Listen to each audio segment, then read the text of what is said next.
Komisioni Qendror i Zgjedhjeve certifikoi 902 kandidat për deputet të Kuvendit të Kosovës. Kandidatët e certifikuar përfaqësojnë 17 parti politike, 3 koalicione dhe 1 kandidat të pavarur.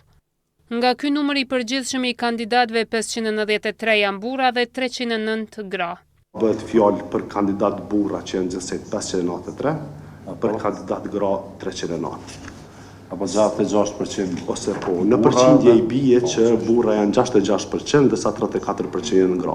Nëse marrin për bazë moshën në përqindje, atëherë kandidat deri në moshën 64 vjet janë 95%, kandidat mbi moshën 65 vjet janë 5%.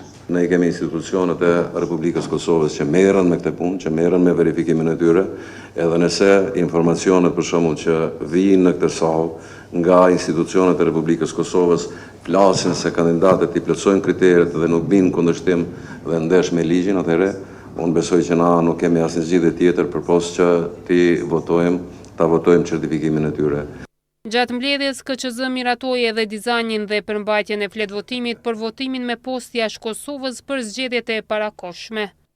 Kësaj radhe jemi më vigjilent dhe ta përcjellim procesin në tërësi, në mënyrë që të parandalojmë çfarë do themi problemi teknik që mund të kenë fletvotime gjatë shtypjes. Kështu që inkurajoj ata që do të marrin pjesë gjatë këtij procesi, që të janë kryer detyrës në mënyrë që sigurohemi që fletvotimet edhe nga ky këndvështrimi ndaj gabimit teknik të mos na përsëritet.